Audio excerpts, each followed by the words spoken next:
નમસ્કાર વિદ્યાર્થી મિત્રો, એજ્યુટેકનો ચેનલમાં આપનું સ્વાગત છે। આજે આપણે ધોરણ 6 વિષય અંગ્રેજીમાં unit number 1 test of India તેમાં એક્ટિવિટી 10 થી એક્ટિવિટી નંબર 11 નું સંપૂર્ણ સોલ્યુશન કરીશું। એક્ટિવિટી 10 એ કલર ધ પિક્ચર, એટલે કે અહીં આપણને એક ચિત્ર આપેલું છે, તેમાં આપણે કલર પૂરવાનો છે। તો વિદ્યાર્થી મિત્રો, આ એક્ટિવિટી તમારે જાતે કરવાની છે। ત્યાર પછી આગળ activity 10B fill in the blanks using appropriate preposition as per the picture, એટલે કે ચિત્ર જોઈને ખાલી જગ્યાની અંદર યોગ્ય નામયોગી પૂરો। તો એમાં સૌથી પહેલી ખાલી જગ્યા છે ધ ટેબલ ઇઝ ખાલી જગ્યા ધ વિન્ડો, તો એમાં શું આવશે? નિયર ધ વિન્ડો, બરોબર। ટેબલ છે એ બારીની નજીક છે।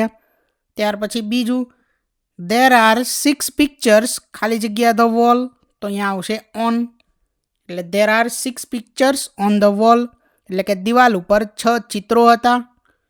દેર આર 2 પિલોઝ ખાલી જગ્યા ધ કોટ, એટલે ઓન ધ કોટ, એટલે કે ખાટલા ઉપર 2 ઓશિકા હતા।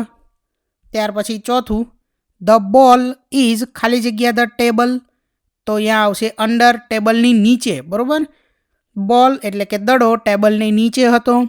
ત્યાર પછી પાંચમું there is not a wash basin ખાલી જગ્યા ધ પિક્ચર, તો ઇન ધ પિક્ચર એટલે કે ચિત્રની અંદર વોશ બેસિન એટલે કે હાથ ધોવાનું કુંડું, બરાબર। ચિત્રની અંદર ક્યાંય વોશ બેસિન નથી। ત્યાર પછી આગળ જોઈએ એક્ટિવિટી નંબર 11 ફન ટાઈમ, એટલે કે આનંદનો સમય, રમૂજનો સમય। તો એની અંદર પેલું છે patient said doctor I have a great problem, એટલે કે દર્દી કહે છે ડૉક્ટર સાહેબ મને ખૂબ મોટી તકલીફ છે। I never feel hungry after eating and don't feel tired after sleeping, એટલે કે મને જમ્યા પછી ભૂખ નથી લાગતી અને સૂઈ લીધા પછી થાક નથી લાગતો।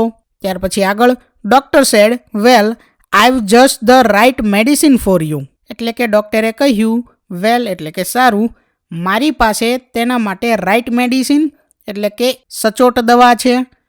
Tech 2 of these tablets every night after sleeping and 2 every morning before walking up, એટલે કે આ 2 ગોળીઓ રાતે સૂતા પછી લેવાની છે અને બીજી 2 ગોળીઓ સવારે જાગ્યા પહેલાં લેવાની છે। ત્યાર પછી આગળ જોઈએ બીજો જોક્સ દેર વેર 3 ફ્રેન્ડ્સ, એટલે કે 3 મિત્રો હતા। દે રિક્વેસ્ટેડ ગોડ, તેમણે ભગવાન પાસે વિનંતી કરી। First person said God please give me a room full of diamonds, એટલે કે પહેલા મિત્રએ કીધું હે ભગવાન મહેરબાની કરીને મને હીરાથી ભરેલો રૂમ આપો। Second person said God please give me a room full of gold, એટલે કે બીજા મિત્રે કહ્યું હે ભગવાન મહેરબાની કરીને મને સોનાથી ભરેલો રૂમ આપો। Third person said God please give me the keys of their rooms, એટલે કે ત્રીજા મિત્રે કહ્યું હે ભગવાન મહેરબાની કરીને મને આ બંનેના રૂમની ચાવી આપી દો। તો વિદ્યાર્થી મિત્રો, અહીં યુનિટ 1 ટેસ્ટ ઓફ ઇન્ડિયાની એક્ટિવિટી 8 થી 11 પૂર્ણ થાય છે। તો વિદ્યાર્થી મિત્રો, યુનિટ 1 ટેસ્ટ ઓફ ઇન્ડિયાની બધી જ એક્ટિવિટીના સોલ્યુશનનો વિડીયો તમે ડિસ્ક્રિપ્શન બોક્સમાં આપેલી લિંક પરથી મેળવી શકશો। થેન્ક યુ દોસ્તો, એજ્યુટેકનો ચેનલ તરફથી વિડીયો નિહાળવા બદલ આપનો આભાર। આવા બીજા વિડીયોઝ નિહાળવા માટે અમારી યુટ્યુબ ચેનલ એજ્યુટેકનો અત્યારે જ સબસ્ક્રાઇબ કરો। આભાર દોસ્તો।